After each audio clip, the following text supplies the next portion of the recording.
Hey folks, welcome to the show. This is SchezzWho, a Portsmouth hailing progressive mind who loves politics, sports, business, and anything that seems cool. Now, tonight is a great Portsmouth politics based show, following up on last week's, which focused on Portsmouth Mayor candidate Harold Carothers III. That was a very engaging, energetic show. Tonight is current Portsmouth Councilwoman Lisa Lucas-Burke running to challenge incumbent Shannon Glover. As you know, this show is a growing entity, and they would love if you subscribe to this channel and like this show, and heck, comment and question, and I'll post it on live. The show also wants to shout out the folks who helped it along. That begins with Andrea Dixon Chesvenner, my awesome wife, another Portsmouth voter curious about the candidates. I want to shout out Ellen's Homestyle and Barbecue with a location in Virginia Beach across from Regent and right here on Portsmouth Boulevard in Portsmouth. It would be awesome if you watch Portsmouth-based SchezzWho with a Portsmouth meal from Ellen's Homestyle and Barbecue. Let me get the banner that has her information because I want you guys to be able to look it up, order in advance possibly if you need to. That's it right there. That's her number. Ellen's Homestyle and Barbecue Express. I also want to shout out Positive Vibes Incorporated because Mr. Seiko Varner helped me start a YouTube show. And he does. We do credit fixes and we do tax resolutions and we lend private money and do debt consolidation. Right there is his information. I would like you to look it up in case you need any help down the line. Always want to help out a good friend, Mr. Seiko Varner, who helped me out over the years.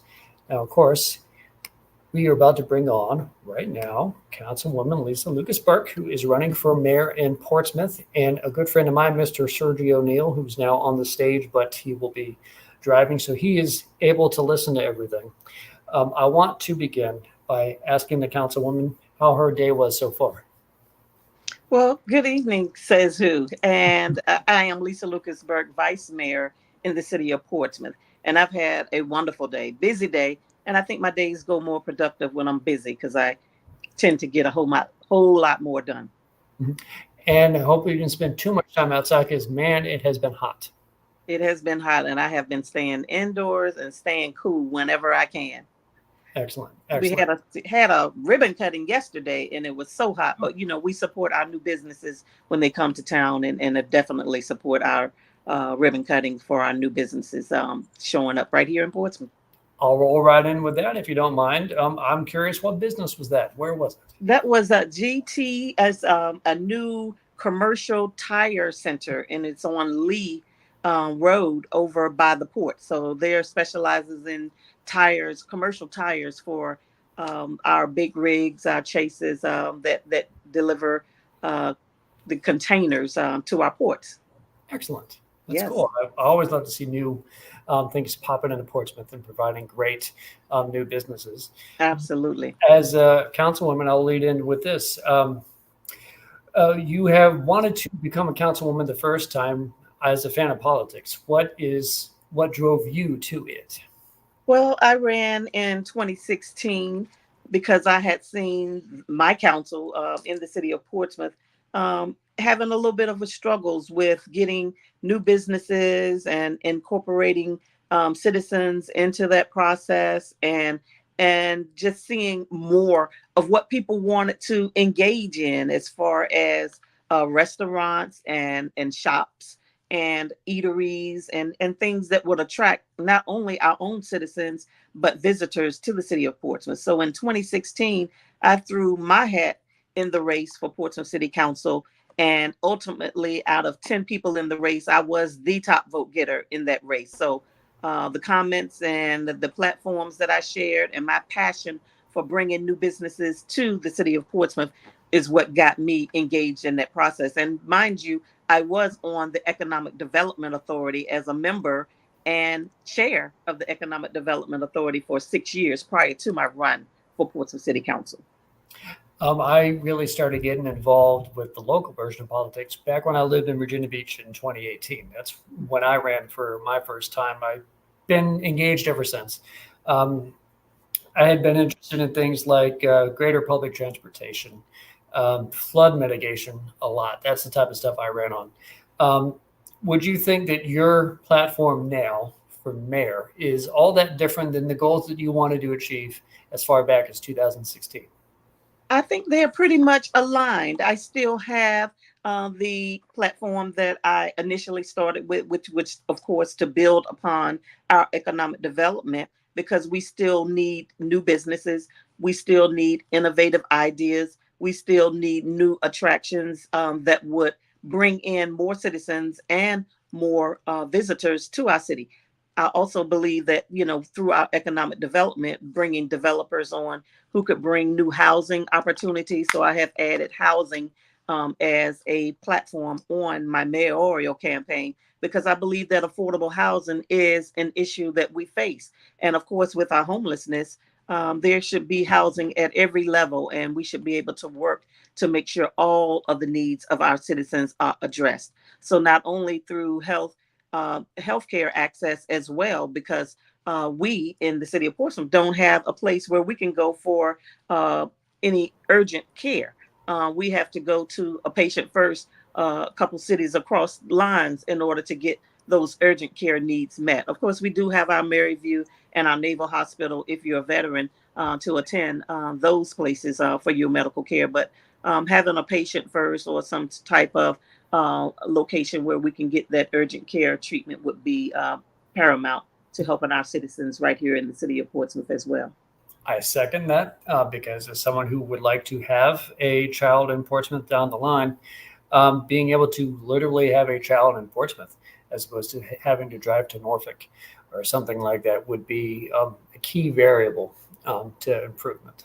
So I second the idea of that. Yeah. I want to throw it, of course, to my panel. Sergio hasn't left, so he's still here, but I also want to throw on the stage here Ms. Nina Francis, who is the Hampton Roads Black Caucus Vice President. Mm-hmm. So I don't know who wants to go first. Sergio was here first, so I'd like to let him have a chance to ask the first panel question. Good evening, Vice Mayor. Good evening, Conrad. Good evening, Nina. I am so sorry I can't share my screen, my glowing face right now. I'm actually leaving work way later than what I thought.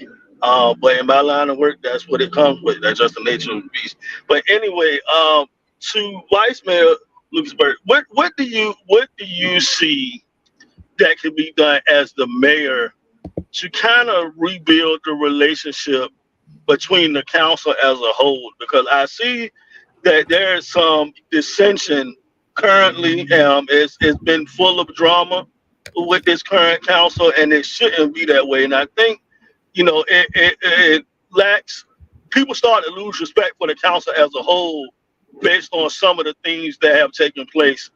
So what do you think can be done different? Well, Sergio, that is the great question, because I get that a lot. And that is actually one of the reasons why I was recruited to run for mayor. I was going to run for a third term for Portsmouth City Council. My initial thoughts last year sometime, but citizens came to me and they said that they need someone who could restore civility back to our council, someone with the compassion enough to be able to listen to the council members, and someone who didn't have an ego that would overpower everyone else on the council. And even some members of my council have recruited me to run for council because they need someone with a level mind, a level head, and someone who was fair and honest with not only the council members, but with our citizens. Our citizens have concerns and requests, and they want us to be able to listen and hear them out and address their issues and their concerns through our management process. So our citizens believe that I am the person who could restore civility back to the council, be a collaborative worker with all of the council members and citizens and our business community, and exactly someone who will be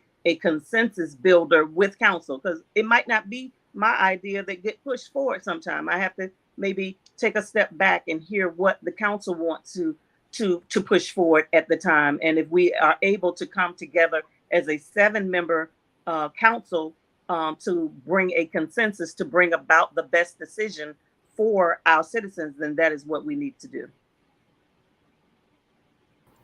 All right. Thank you, Mr. Sergio, for that question. Let's throw it to Ms. Nina for her question of the night, for first question of the night. I was like, I only get one? Okay. No, you get as many as you need.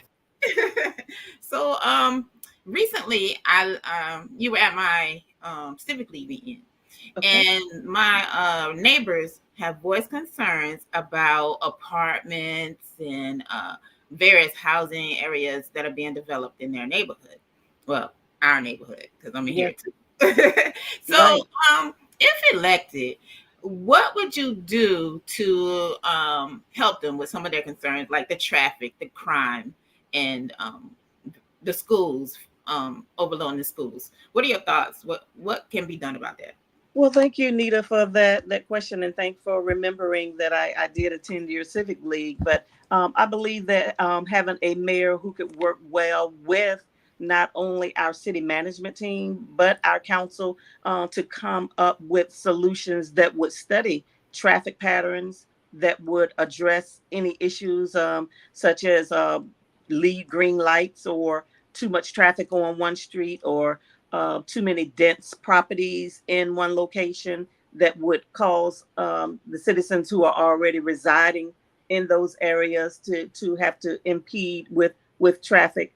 It definitely takes someone who would work with city management to ensure that our planning department, our engineering department are looking at those issues that could cause traffic issues, and also just working with our economic development to make sure that we're developing new housing projects, or allowing new developers to put things in the proper places in the city that would complement our city and not overburden it with unnecessary traffic.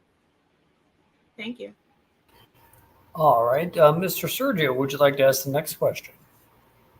Yes, I would. And this is more on a. Well, I'm glad, she wanted the issue about being able to work with other council members. And I'm going, me, I'm going to keep it 100, like all the way through. You That was an always interview do. done. You always That do. was, yes, that was an interview done with a couple of council members. And you came up as a subject, as a subject matter, as far as your position and you running for mayor. And a couple of those two council members that was a part of that video said something that kind of bothered me. And they said, well, yes, we would like our Vice Mayor, Miss Lucas-Burke, however they put it, to be mayor, but you have to watch her because she flip flops. Huh. Now, I don't know where they got that narrative from. Right. I'm thinking that, but what would you say in response to that? Because I felt like the way they came off is that, and the other piece of that was, well, she needs us to be on council with her so we can control her, which is Oh. very disheartening and very disrespectful in my opinion. So Well, how would you respond to that? Well, I did respond to it. I went on the post that some of that conversation was relayed on, and the thing is that being a part of a person who works with a 7-member council, and currently I am the only female on the council, there are going to be opportunities where we do disagree, and we will not see eye to eye on some things. But being the mayor, me being elected as mayor, sometimes you have to be a person who will concede with your ideas. So I might have gone into a situation believing that this is the best, or this is what I would like to see for the city. But after the dialogue, and after the discussion, and after any other materials and information that's presented to us, there may be an opportunity where I will change my mind. So I'm not going to be so stern or so hard that I will go into any situation saying this is what I believe and this is what I will go in and die on the vine for voting on. If I come into a situation where 6 of my council members don't agree, then that's not a flip flop. That's being a consensus builder. And that's being that I'm going to go as a unified front and present the best idea for the citizens of the city of Portsmouth. And of course, it may result in a changed mind. And that's not to be checked by anyone, because I have been in career fields and professional fields where I have always been around women. I have a degree in electronics engineering from Norfolk State University. I worked at NASA Langley Research Center as an engineer's aide, and I have been in male dominant careers all of my professional and public service life. Even on the Economic Development Authority where I came on, I think we only had 1 or 2 other women to serve with me during that 6-year period. So I am used to serving with men, and I am used to hearing their dominant opinions. But I am a woman of a sound and strong mind, raised by a strong mother and father in my household. So I was always taught that, whatever I say, I can be a leader in my community, or I could be a follower, or I could be a team player. And sometimes you have to be all of that in order to get things done. So it's not about having a flip-flop mind. It's about being a consensus builder and someone who is a team player with members of council. And that's what I've always done. Now, before I allow Ms. Nina to follow up with her second question, I do, of course, want to say, behold. The green and gold. Absolutely. And just remind everyone, of course, to, like the channel, subscribe, comment, all that stuff. In fact, I got a comment right now. Right here. Uh-oh. It says she's not going to answer the question. It wasn't disrespectful. So is she supporting these 2 men who said that to come back to council? I believe that is from the Glover camp. Okay. I figured that we would have that person on. So the thing is that I haven't endorsed anyone for council. I'm going to let the citizens do the endorsing. The only public endorsement that I have come out and endorsed is Yolanda Edmonds Thomas for city council, because she is a strong Black woman. We both have career fields, degrees in me in electronics engineering, hers in chemical engineering, and our mindsets kind of pair one another with how we support our schools. Our public school system is one of the things that I have strongly advocated for since my coming on the city council in 2016. And I believe that currently Yolanda Edmonds Thomas matched those. So I'm not saying that I am not supporting. I am not saying I am supporting. We still have 4 months in this campaign. There are a lot of forms that will be presented. There are a lot of endorsements that will come forth, and I'm not showing any of my hand until some more activity has been displayed. And I can't wait to reach out to Miss Yolanda herself, because I would love to have her on. And just absolutely, you would love the conversation. Brilliant, smart woman who would make a good councilwoman with me as mayor. There we go. Now let's Miss Nina follow up with her second question of the night. So I also like Miss Edmonds. She was at our civic league meeting too, and I like what she had to say about the schools and how she achieved her goals. So I would like to see what she would be achieving to make our city better. But she not up here. We talking to you. That's right. That's right. Yes. I do have a question, but before that question, you were saying that you don't endorse, but lately when I look at your post and everything, I always seem to see Barnes. You tagging Barnes. So is that not an endorsement, or is it just no? That's not an endorsement. That's just for information, because I tag a lot of members. I usually tag about 40 people who I know will also share my information in a positive light. So I haven't seen Dr. Whitaker's post, and there have been other persons that I have tagged as well, Bruce Lalonde and Davy Smith as well. Okay, we just want to clarify: are you endorsing them or not? I am not endorsing anybody right now. Okay. The only person that I have publicly come out and endorsed has been Yolanda Edmonds Thomas. We go to the same church. Her bishop, her uncle was my pastor for 20 years at St. Mark Missionary Baptist Church. Bishop Curtis Edmonds. He's a family friend. He and my mother were in the shipyard together. So we have not only a professional working relationship, we have a family working ship, but we grew up together in the same church at Emmanuel AME, which is the oldest African-American church in the city of Portsmouth, known for the Underground Railroad. And so we have some similarity. And she is my Delta soror with Delta Sigma Theta Sorority Incorporated. So I know the type of character I have in Yolanda Edmonds Thomas. And I have worked with my colleagues on the city council, so I know their characters right now. But right now, I'm reserving my endorsement for a later date. Not that I don't think Ms. Nina or myself might hold it against you if you did want to endorse more. For instance, it seems like they are running as a ticket or something like that. Who is that?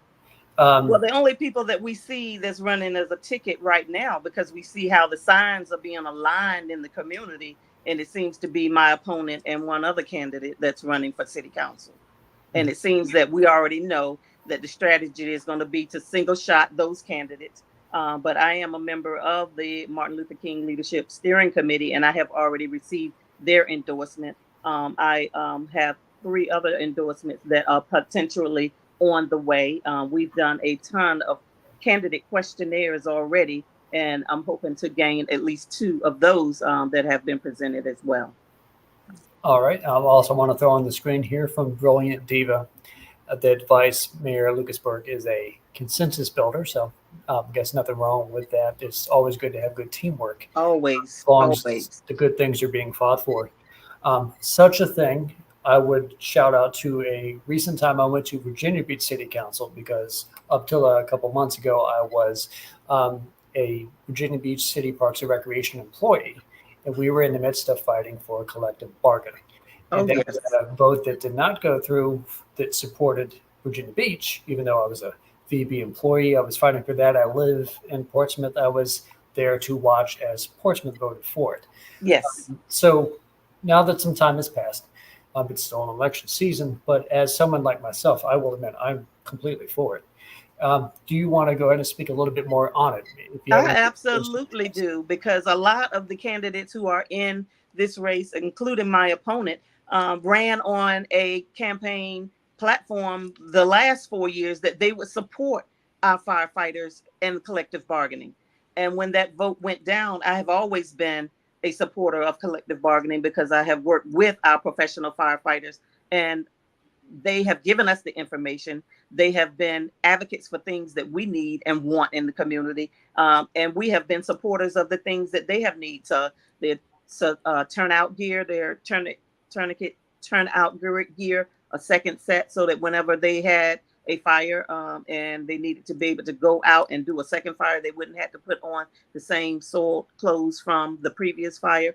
We've added more fire trucks to their team. We've funded funds for them to be able to add additional firefighters to their staff with step increases. So we support our firefighters, and they asked in turn for us to support them with collective bargaining. And you saw how that vote went down. There were only 2 people on our council who voted against that.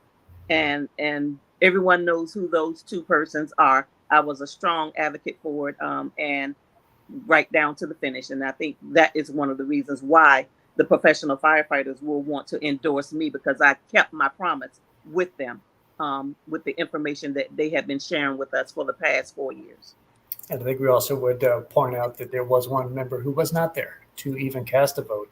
Absolutely. Particular night, who is a very prominent individual. And I told him, we laughed about it. I told him, you took the coward way out, because nobody wanted to have to take the fall for that vote, but we were brave enough to go and withstand the fire on that. And so the 4 of us that did vote for it, it was able to go through. This is where I want to dive a little bit back into the fight I participated in at Virginia Beach when we were there, because I spoke that night. A lot of us were there, huge groups of firefighters, just like I assume it was in Portsmouth. And some of our citizens were concerned about that as well, because they have families who were supported through collective bargaining. And so they know the power of collective bargaining for citizens and employees. But in much the same way that one particular council member either didn't show up, there was one in Virginia Beach who was there and still voted to abstain, and it failed 5 to 1.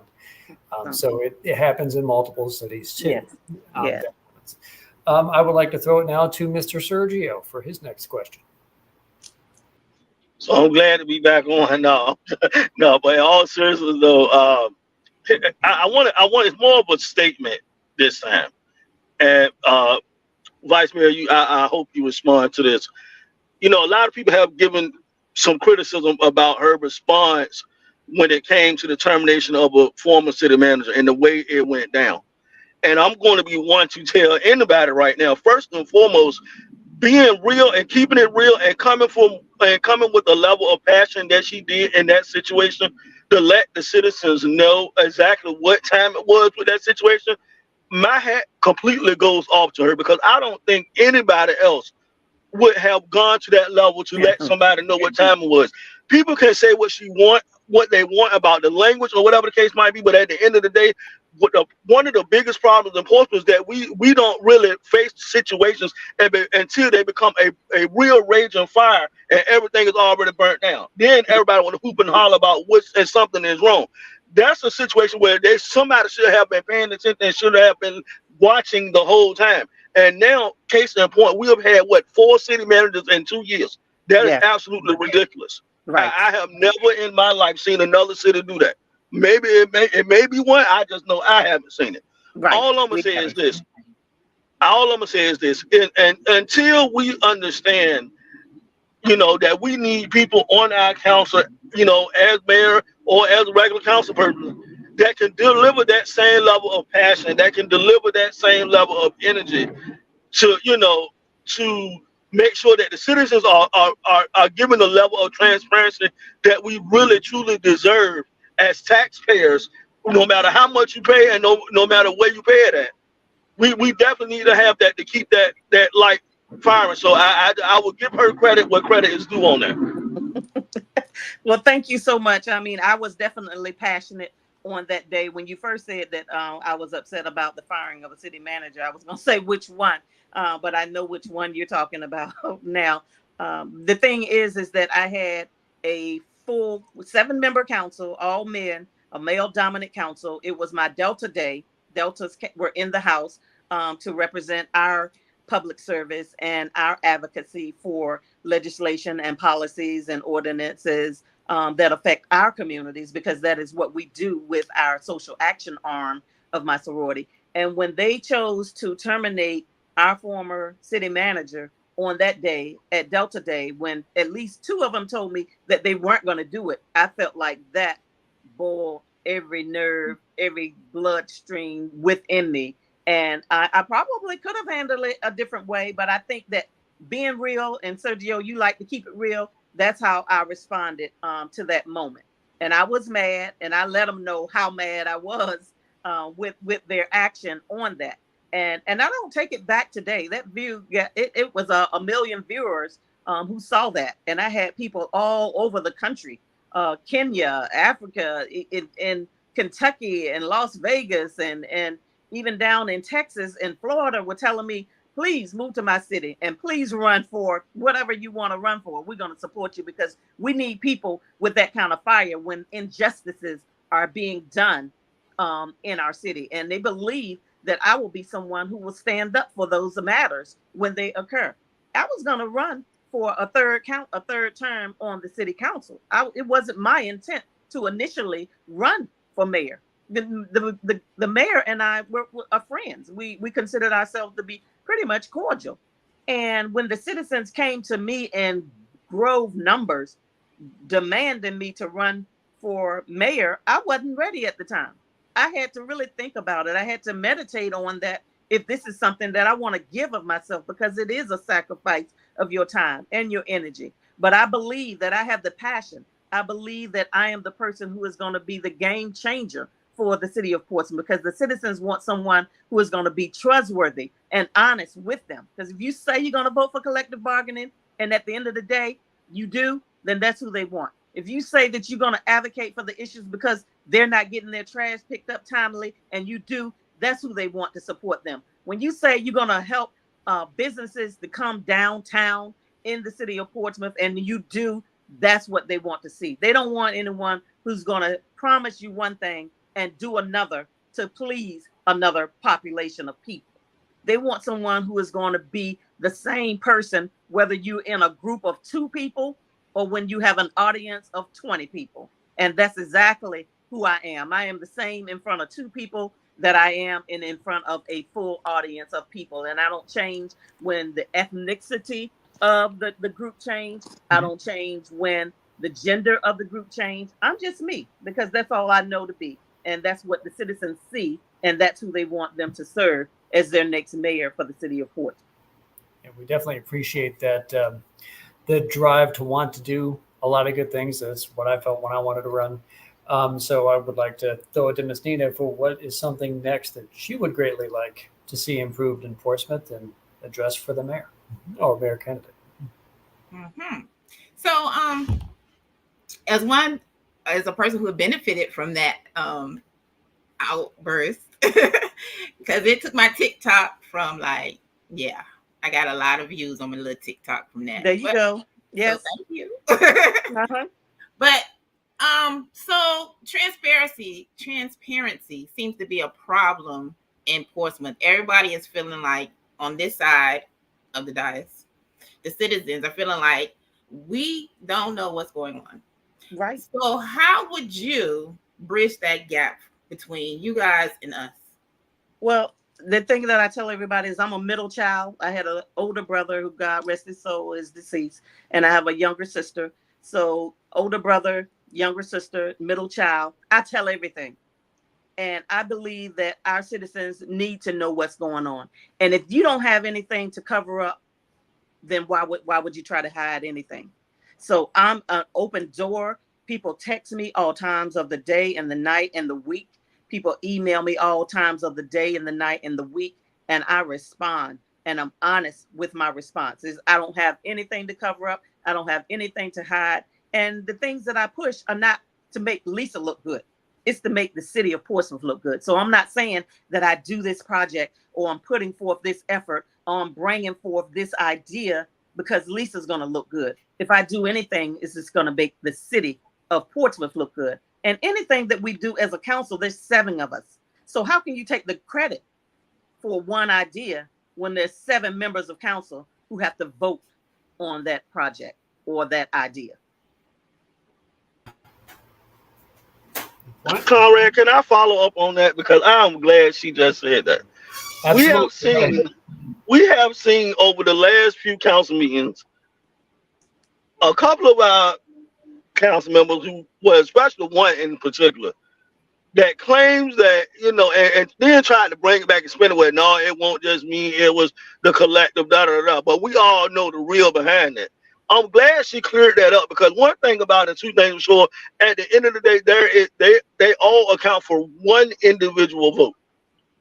And there's not a decision that's made solely. There is a team effort in that. So regardless of whose idea it was, at the end of the day, it's a team effort that makes it happen.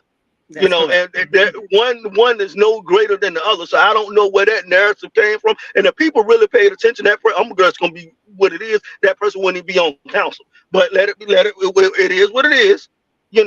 That's another battle. That's a bridge we'll cross in November. Is that we have to remember that our council functions as a unit at the end of the day. It. And when we that's what it's going to be. Unit, we are malfunctioning. I agree 100%. Good. I will admit, also as another person who I had to work in Virginia Beach, but I live in Portsmouth, so I had to travel through the downtown tunnel every day, and then on the way back, and consciously made the decision to, at many times, take the high-rise bridge in order to get to Portsmouth to avoid the tolls, even with an easy pass. What is your near-term, and I guess over 4-year goal to address that situation totally? That is a great question, one that I love to answer, because the thing is, the tolls was a state matter that happened at the legislative branch at the state level. And I happen to know the person who is the president pro tempore of the Virginia Senate and is also the chair of Finance and Appropriations, who is my mother, Senator L. Louise Lucas, who I have an awesome relationship with. And that matters. The person who's serving at the mayor in any of our cities, not just Portsmouth, any of our cities, need to be able to have a good working relationship with our delegation at the Virginia General Assembly. And that is the person who is currently working on funding to buy down the tolls, to help alleviate the toll relief. And Senator Lucas is the person who put in legislation so that persons who are making under $60,000 a year would get 14 free trips through the tunnel every week. That is awesome. You can't ask for more than that. And I mean, we can ask for more than that, but right now in her first year, that was an awesome buy for persons who have to go back and forth through the tunnel. We can't effect any of that legislation through the city council, but we can go through our Virginia Municipal League, which I am a member of, and our Virginia First Cities, which I am chair of, with 17 other cities who advocate to our legislators in the Virginia General Assembly for issues that matter to us, like the tolls, like our school funding, like our public safety, which is another one of my platform issues. So we advocate for those issues that impact our localities as a whole, and then collectively as us together. So I have an excellent working relationship, not only with the president pro tem, but the Speaker of the House, Don Scott, and the power is in Portsmouth. So we need someone who can work with our legislators in the Virginia General Assembly. And the list goes on, because Cliff Hayes, have a good working relationship with him. He's a member of the city as one of our directors of the IT department, which I worked in, was one of my first professional jobs when I graduated from Norfolk State University with my degree in electronics engineering. My first job was in municipal government. So I learned municipal government at an early age. And so that's where a lot of my passion and my investment in the city of Portsmouth comes from. And that's where I really have invested interest to ensure that the future prosperity of Portsmouth is great, because I was born and raised in the city of Portsmouth, educated in 4 of the Portsmouth public schools. So I have the vested interest that is going to take us beyond just a 4-year term. It's for a lifetime. Not to be selfish, but is there any way or anything coming down the pipeline that would bump that from 60,000 to over 200,000? Well, we have Senator Lucas does have 3 more years on her term, and I think she's going to claw at that every year. Her idea was to actually buy down the whole toll so that there would be no tolls. But she has to also work with a Republican governor, Governor Youngkin, who has some say in how much money gets allocated to those matters as well. Even though she is chair of finance and appropriations, there are some other factors that have to be weighed in. So there was this big debate on, get us the money we need for our tolls, then we'll look at something for your arena. So, all of that played into the politics of it. But Senator Lucas did an amazing job by getting that number down. And it's not just 60,000 per household. It is 60,000 per person in the house who makes that money. So if you have students who are going back and forth to colleges or universities through the tunnel, or if you have other spouses or relatives who live in the house who have incomes under that 60, I believe it's $60,000 or $62,000, $62,000 a year, that gets 14 free trips every week. So that you can go to work and to church and shopping every week with that. See, if I was envisioning how this all worked myself, I would have just wished the funding for all these tunnels under the general state fund, because this is something that benefits multiple cities at once. Thus, it should be a state priority, not like absolutely putting money in Portsmouth when it should be Richmond, the state, doing it. But that would take a lot to unwind, because that was a Governor McDonald thing back in the day. Absolutely. It's good to have you are connected. You are connected, and I love that. Exactly. Yes. I want to throw a couple more comments back on the screen. Of course, I commented to myself by saying, and we love collective bargaining. But in doing so, that created Brilliant Diva coming back on to say that my concern with collective bargaining is the majority of city employees do not live in Portsmouth. Heck, that was me for a second. The collective bargaining is not in the best interest of the Portsmouth tax-paying citizens, which I would immediately want to rebut if I could. But I also remember that you pointed out that you started as a city employee. Absolutely. So you would have a vested interest from the concept of an employee. So absolutely, would you like to rebut it if you would That's exactly what I bring to the table. And that's why I let people know that my first professional job outside of college was in the IT department with the city of Portsmouth. So I learned municipal government at an early age, and I saw the concerns and the interests of the employees. For me, I was a person who went from the 1st grade to the 12th grade and didn't never miss a day. So I was one of those ones with perfect attendance, and pretty much the same thing with my employment. Now I'm a little tardy sometimes because I got to get my makeup and my hair right, but I did never miss a day of work. And so when I left the city of Portsmouth after 13 years of employment before I went to my family business, where I am now have been for the last 25 years, I had sick leave out the wazoo. So I wanted to be able to offer a policy where I had over 2,000 some hours of sick leave. So I wanted to be able to give my sick leave to a sick bank where people who were terminally ill could use it. So someone who had cancer, someone who had fibroids, or someone who had some other type of Crohn's or whatever their issue was, so that they could have that to pull from. And it didn't. So when you leave with your sick leave, that goes to waste. And so through something like collective bargaining, that's something that the employees could advocate for. And I believe that the employees are one of our greatest assets, because they keep our city running. They keep our businesses running. They keep our healthcare centers running. They keep teachers in our schools. They keep firefighters in our force. They bring police officers to our streets. So our employees are a great asset. And I believe that they should have an option to weigh in on what their future looks like, or what their employment opportunities look like, or what their ability to give back to the city. Now, whether they live in the city or not, that's irrelevant, because they are working for the city of Portsmouth. And that's the greater picture that we need to see in all of this. So people can say that they live in Chesapeake or they live in Virginia Beach, but they're working for the city. We are one collective unit working for the same entity, which is the city of Portsmouth, to make us a greater place than we have been before. I would follow up and agree with that, because I would have been in that instance someone who didn't live in Virginia Beach, but I lived in Portsmouth, but I wanted to be, as a Virginia Beach employee, have a stronger voice in my matter in parks, and cops wanted it. Firefighters wanted it. Teachers wanted it. The library workers, they all wanted it. The employees themselves were signaling that they wanted it, and they are the big ones who come out and make endorsements. So it would not have been, I thought, and I made that in my speech, very bright for candidates who are running to go against the interest of city employees. Absolutely. Also Absolutely. seek their endorsement. And we still got the 551 in that way. Portsmouth, thank you for at least passing it. We get to see how that works in the next year or so. Absolutely.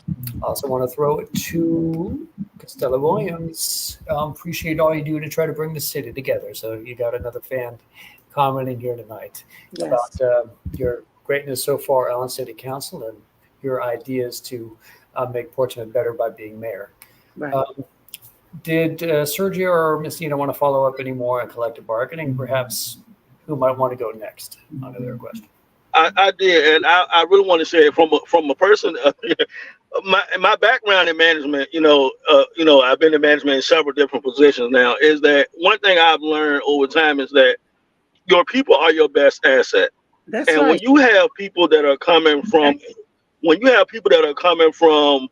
all over the region to come work in the city like Portsmouth, and really, and for lack of better words, put up with some of the negativity, and try to make a positive spin on it, why not give them the benefit of having a policy such as collective bargaining? Because guess what? Retention is something that everybody is struggling with in the public and private sector. When you don't have bodies, you don't have anything. So you can hang it up when you're trying to say, oh, well, these people, they don't live in Portsmouth, Yes, I'm willing to pay more for a service if the employees behind that service are doing an exceptional job and doing what they're supposed to do and delivering that service with 110% of effort. I've seen it personally, especially with the firefighters and the police officers in my own household.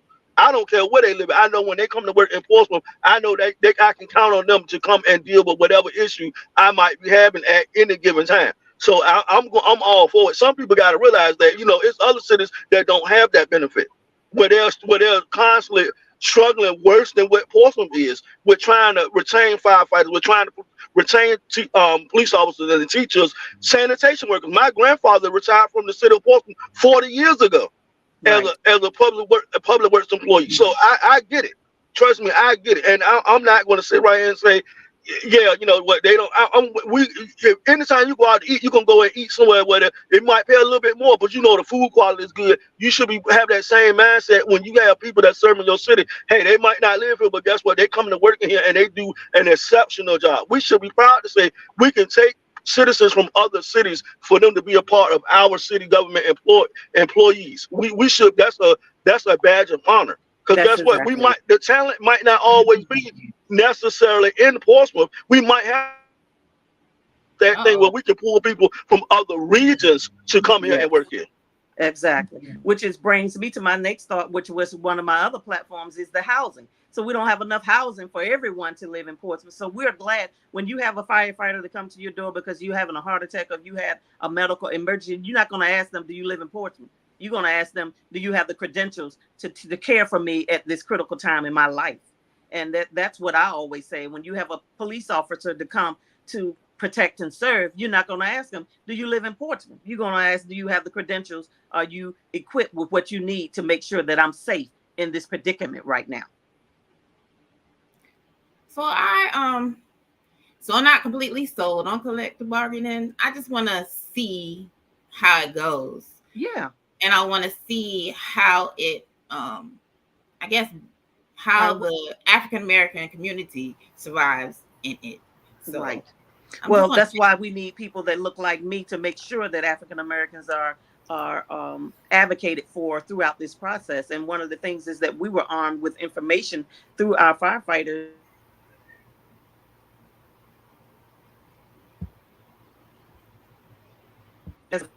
The past 10 seconds, I hadn't heard you, so I don't see that you were muted or anything. No, we lost you. We still see you. We see you. Yeah. But we can't hear you. Let me try to do a mute and then unmute. Try that out. We can tell that you're talking.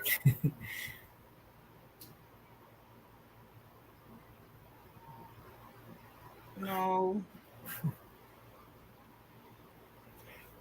Try this. Hop out, go off completely, get back on the link, and see if that works. Okay. Is that better? Yes. There you go. Okay. All right. Yeah. So, I back to saying that, we have, citizens, the firefighters have armed us with the information that we need to be able to make the decisions with collective bargaining.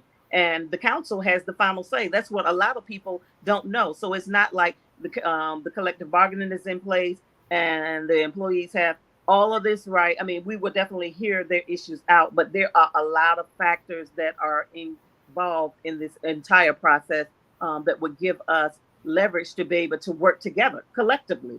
That consensus builder, being a team, hearing people out. So it's not just saying you get to make all the decisions or we get to make all of the decisions. We come together and make decisions that's going to be best for the entire city. All right.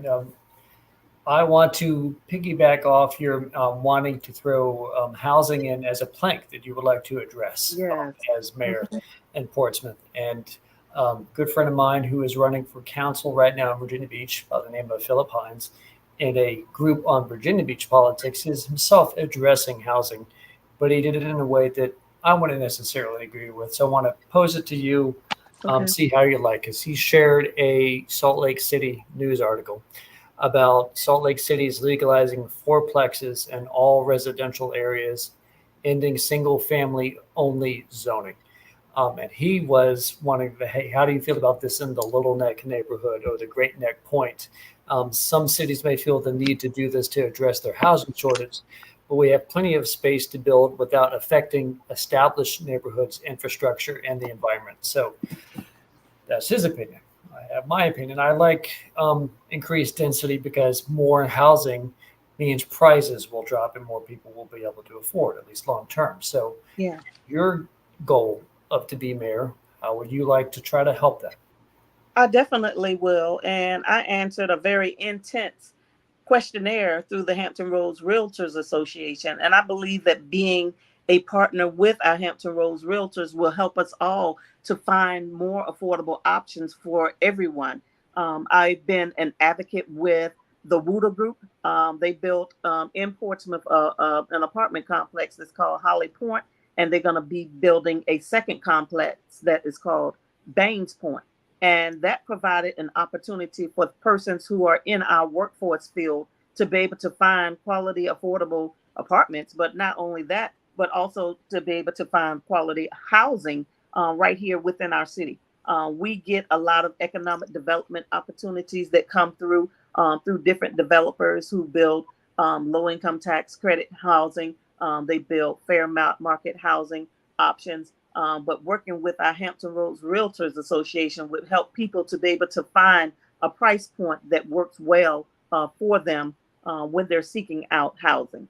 And I believe that everyone should have a fair opportunity to be able to have housing at the level for which they can afford. And I would definitely be an advocate as your next mayor to make sure that all of those elements are taken into consideration when we have citizens and even people who are considering moving to Portsmouth to be able to find housing that will fit their budget.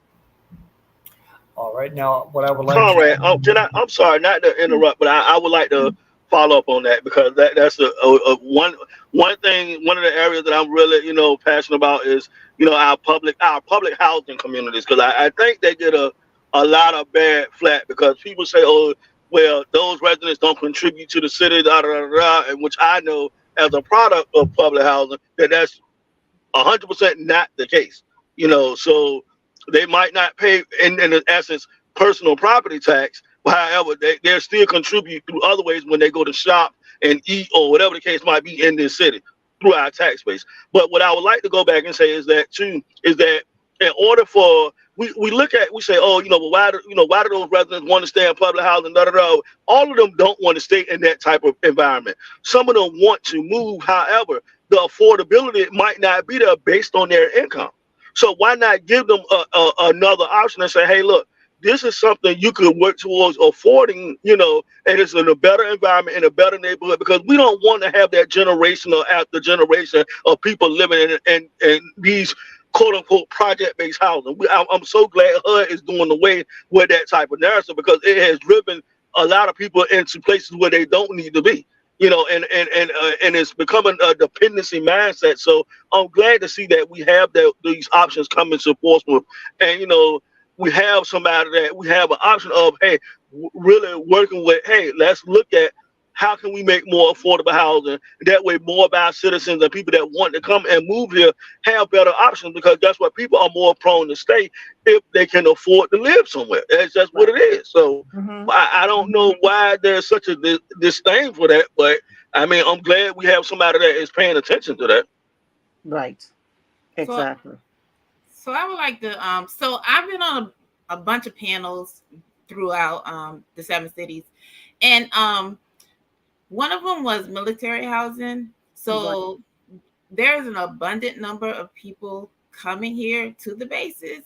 And I was just curious as to, do we have something in place where we reach out and say, hey, we have this amount of apartments available that they could probably put in their military places so that they could reach out and find places to live. So you have a shortage of military people being able to find houses that they can afford. Right. And then you have the whole poverty thing. So when we knock down the housing areas and then we rebuild, it seems like we're not placing these people back. And it's not like we want to have them in a concentrated place. Like I like Westbury because it has your housing, your different levels of housing right there in that community setting right there. So if I'm in an apartment right there, I got some townhouses that I could probably move to. Like you can see a goal, and then you have houses.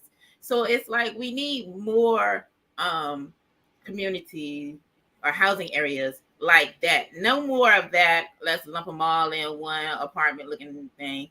Right. Those different goals and different being around the different people give people a sense of being and a sense of pride. And that's what needs to be, I guess, drilled into people's head. Because like most people are like, oh no, we don't want them near our neighborhoods. But it's not like that, you know? They're like, I don't want them living next to me or something like that. But people are people. And if they have a goal, if they have a chance, most people take those chances. Yes.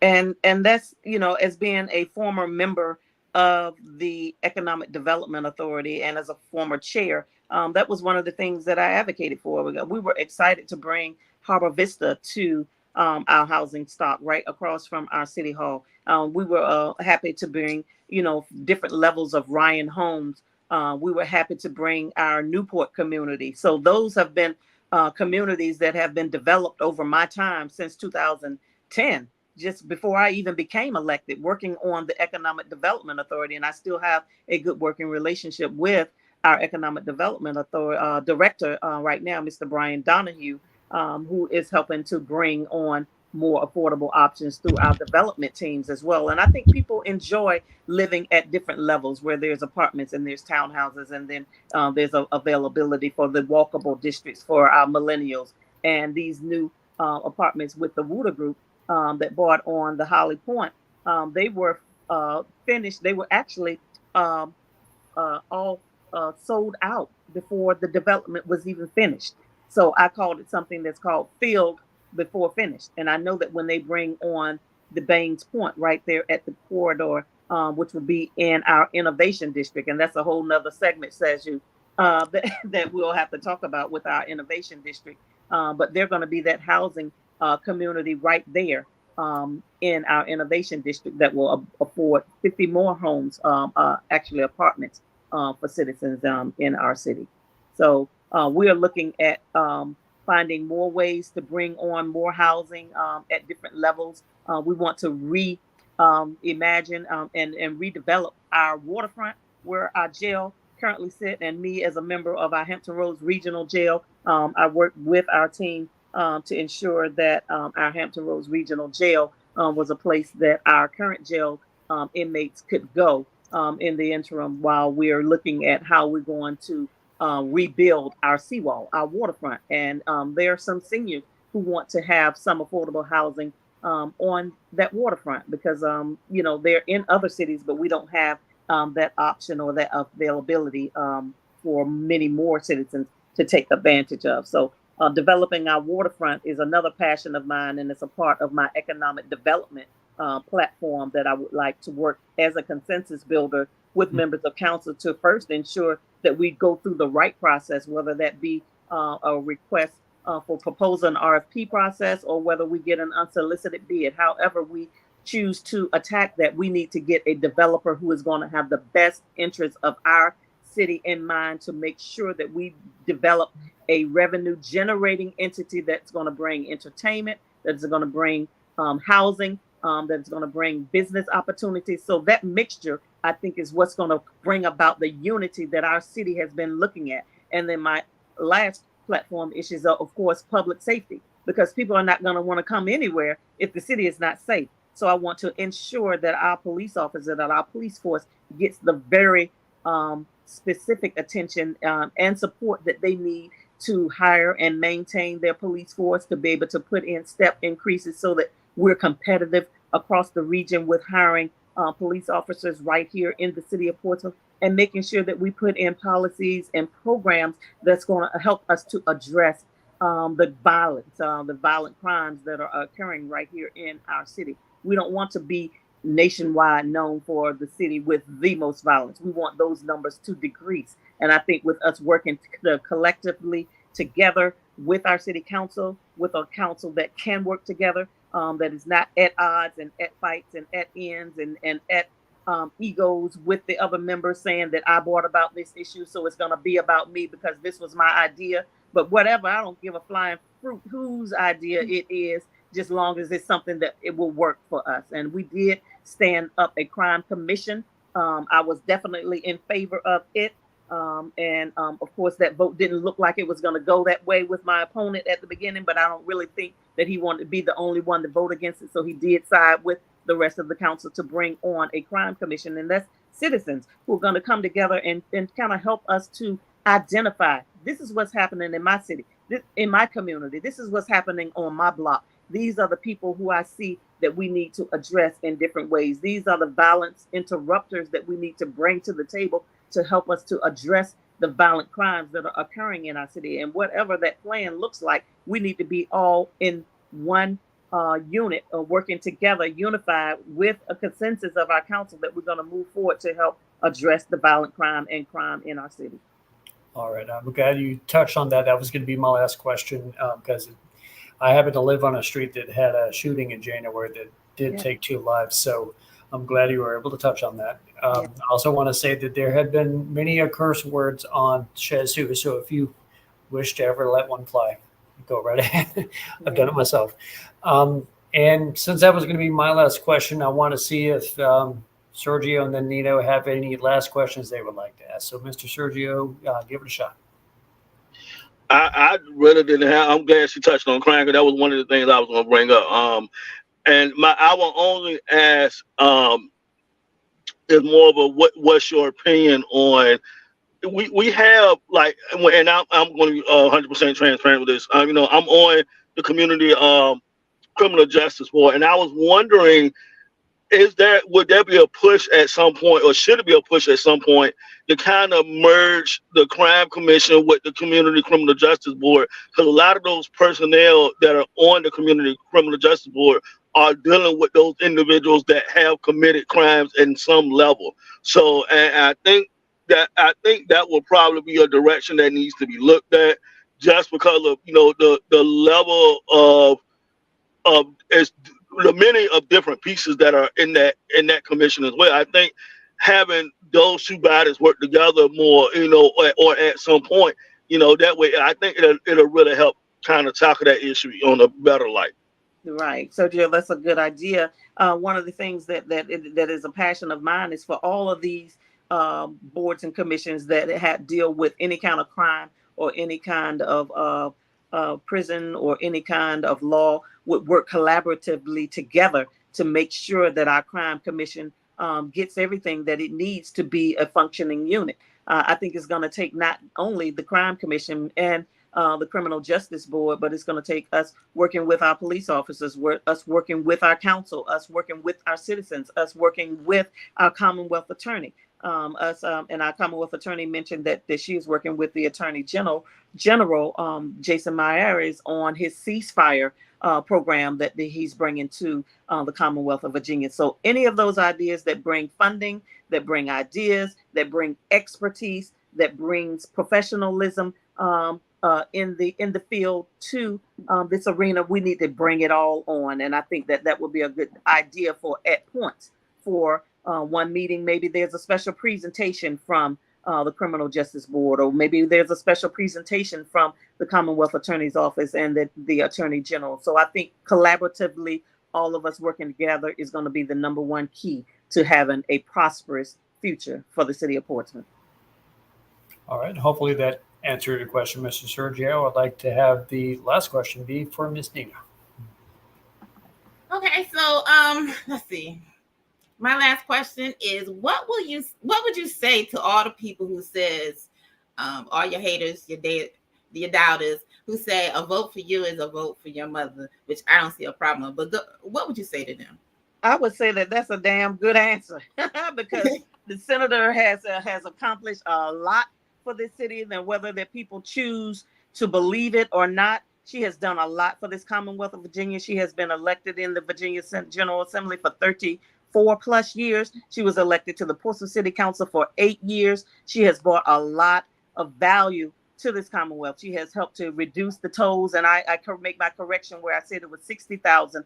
It is actually 50,000 in this first year, and there is 14 free trips. So a vote for me would be not per se a vote for my mother, because I am my own individual person, and I would tell people to get to know me for the legislation that I can advocate for here at the local level in municipal government. And my mother's vote and her admiration is in the state level at the state of Virginia in state politics. So I was born from my mother, and she has been a role model in my life. But our politics mirror sometimes, and sometimes they match, and sometimes they complement each other, and sometimes they are differ. But all of our techniques are to help the citizens of the city of Portsmouth and the Commonwealth of Virginia.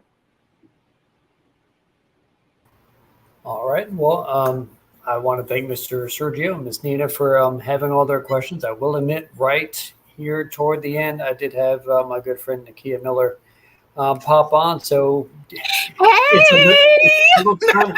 So if you have a question or two questions, now's the time. So, Hello, Vice Mayor and Hi. soon to be Mayor of the City of Portsmouth. Yes, ma'am. So I'm sorry I was late. I ended up at the Hampton City Council meeting, and I had to channel some of my Lucas-Burke energy by telling Mayor Tuck to shut the fuck up and get out of office. Oh my gosh. Well, he's Sorry. leaving. He's leaving, Um, and Gary, and Look, we'll have Jimmy look, Gray as the new mayor. So right. Mhm. I was channeling my Lucas-Burke energy. I'm just saying. What I have a question about is, as the mayor of the city of Portsmouth, what is your plan to unite the 7 cities as a unit?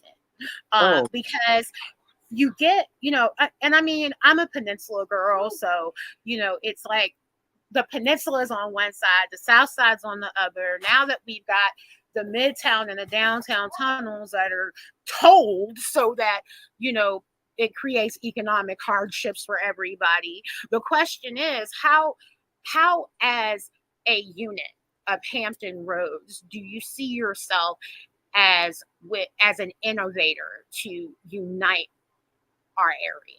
That is a great question, because for one, I'm already a member of the Virginia Municipal League, so I already collaborate with city council members all across the Commonwealth of Virginia. I am Right. a member of Virginia First Cities, which we have 17 localities who are considered underserved communities who are dealing with poverty and those types of issues. And the cities of our 7 cities are already involved in that. And I am the chair of the Awesome. Virginia First City. So I already know how to work collaboratively with cities in other localities. I believe in regionalism. As the vice mayor and as the alternate to the mayor to some of those regional committees, I have already been engaged with some of them. So I already know who the players are. They already know who I am. A lot of them are excited about me coming on as a mayoral candidate and becoming the mayor in November of this year. And I believe that them being able to work with somebody that they can trust and somebody that they feel like they have a good working relationship is going to be the key to us working collaboratively as a region across our 7 cities. And I'm the person to do that. Not only working with our General Assembly members, but working across the board and across the waters with the mayors in the other cities. And I will be day one able to engage with them and work on projects that would bring attention greater to the Hampton Roads in a better way than it has been in the past. Fantastic. Well, I mean, you already know I'm a fan. Yes. But I want, what I see as important is being able to tap into these regional resources collaboratively so Yes. that especially our children can take advantage of the things that we have that might not be in just our city, but may be in Chesapeake, may be in Portsmouth, may be in Norfolk, Virginia Beach, Newport News, Hampton, the ability to just really, cross collaborate, I think is important to our region. And, knowing that you have a commitment to that, I think is extremely important. The last and final question that I have is, I want to kind of circle back to the viral moment that, made you, who you are, you know what I mean?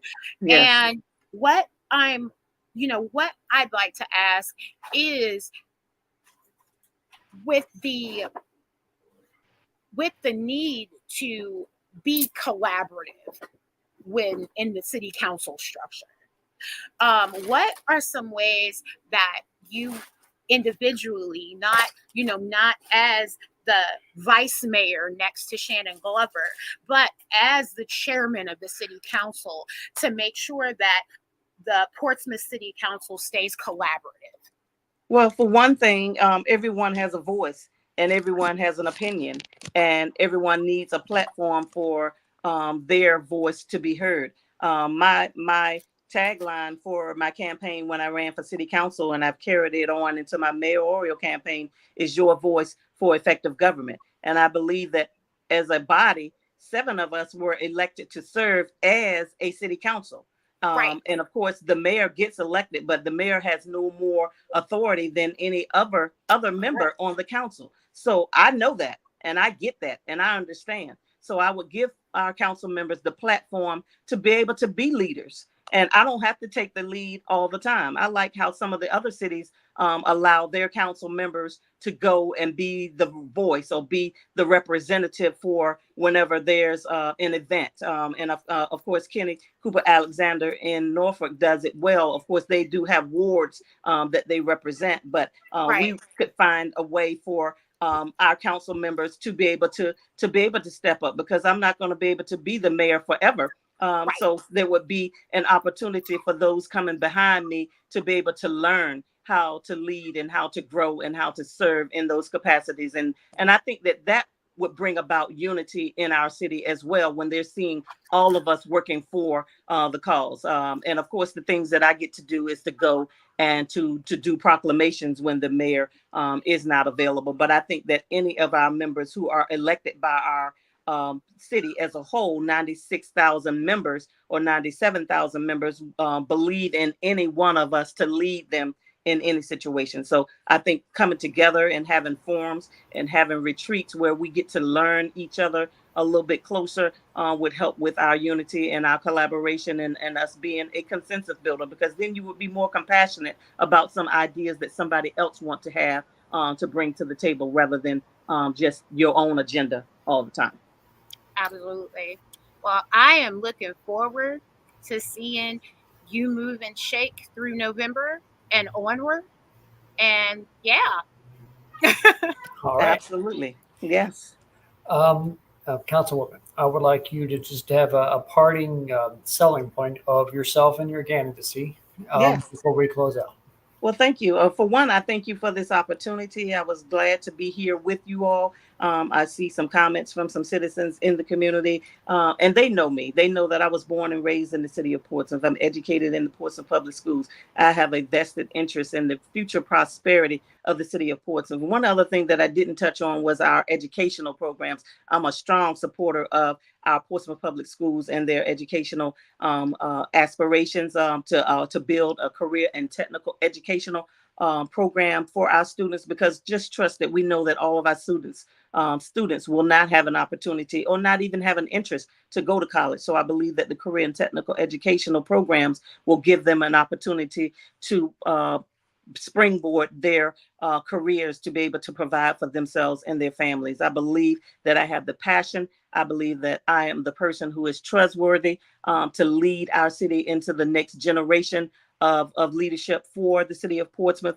I can work passionately, not only with collaboratively with the members of the city council, but also be a good listener to our citizens in the city of Portsmouth who elect us to serve them on the city council. So I ask for you to vote for me. If you're looking for more information about me, you can visit my website at lisalucasburke.com. You can find out more information and if you need yard signs, or if you want to donate to my campaign, because it is expensive to get yard signs and to get your message out. And I'm going to be out there. If you want me to come and speak to any specific group, I'm happy to do that as well. But look for me on this campaign trail, and look for Lisa Lucas-Burke to become your next mayor on November 5th, 2024.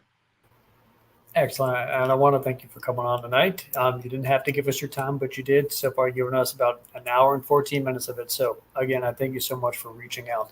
In order to do that, I want to thank my good friends, Sergio Neal, Nina Francis, Nikia Miller, each of them for coming on tonight to also ask questions for that as well. And I love the momentum we're doing to get great political figures in the area from all over Hampton Roads who are giving us their opinion on why they're running. So I want to thank all you guys tonight for coming on. I want to throw up the banner, of course, for SchezzWho. Thank you for watching. Like the episode, like the channel, come back, look at it again, comments, all that good stuff. And I hope that you guys all have a great night. I'll see you.